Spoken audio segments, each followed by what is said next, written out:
அனைவருக்கும் வணக்கம்.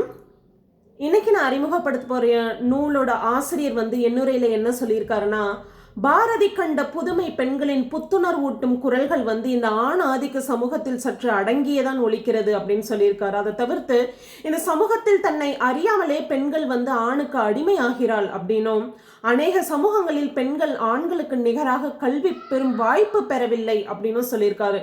தற்காலத்தில் பெண்களுக்கான சமக்கல்வி வாய்ப்பு ஓரளவு இருந்தாலும் நம் நாட்டில் பெண் கல்வி இன்னும் பின்தங்கிய நிலையிலே தான் இருக்கு அப்படின்னு சொல்லியிருக்காரு.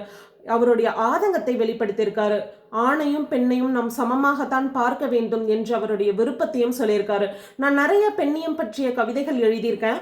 ஆனா இந்த பெண்களுக்கான நூல் ஒரு மங்கையர் ஒரு பூந்தோட்டமாக படித்து மகிழும்படி இருக்கும் அப்படின்னு சொல்லியிருக்காரு.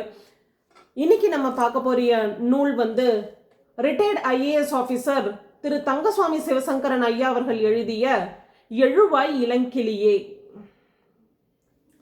நூல் ஆசிரியரை பத்தி சொல்லணும்னா, இவர் கன்னியாகுமரி மாவட்டத்தில் பகவதிபுரம் என்னும் கிராமத்தில் பிறந்தவர்.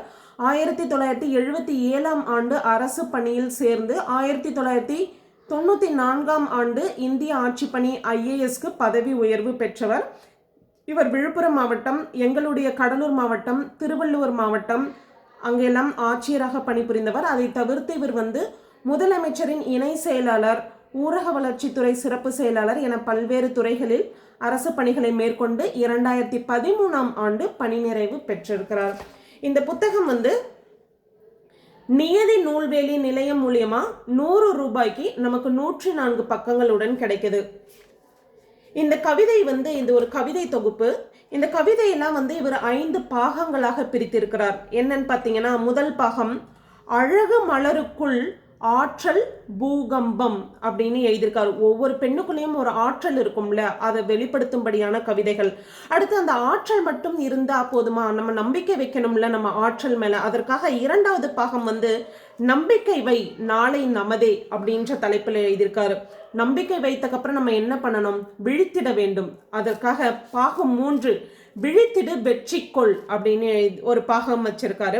அது 4வது பாகம் விழித்தக்கப்புறம் என்ன, நம்ம எழுச்சி கொள்ள வேண்டும் அல்லவா, அதற்காக எழுச்சிக்கொள் அப்படின்னு சொல்லிட்டு 4வது பாகமும், இதையெல்லாம் பண்ணாலே உலகம் நம் கையில் வைந்து விடும் அல்லவா, அதனால 5வது பாகம் உலகம் உன் கையில் அப்படின்னு சொல்லிட்டு அழகா 5 பாகங்கள் பிரித்து கவிதைகளை கொடுத்திருக்கிறார். அதுல எனக்கு மிகவும் பிடித்த கவிதையை வாசிக்கலாம் என்று நினைக்கிறேன். கூண்டு கிளி.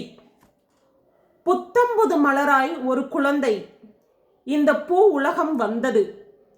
தத்தி தத்தியே அது தலை தூக்கி எழுந்தது. கூண்டு கிளியாகவே அது கோபுரத்தில் வளர்ந்தது. வெளியில் விட்டாலும் வேதனைதான் அதற்கு. சிதைக்கப்பட்ட சிறகுகள் பறக்க வேண்டும் அதனோடு. பலம் வருமா பலன் வருமா அப்படின்னு எழுதியிருக்காரு. படித்து பாருங்கள். எல்லா கவிதையும் சிறப்பாக இருக்கிறது.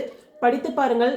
திரு தங்கசுவாமி சிவசங்கரன் ரிட்டையர்ட் ஐஏஎஸ் அவர்கள் எழுதிய எழுவாய் இளங்கிளியே.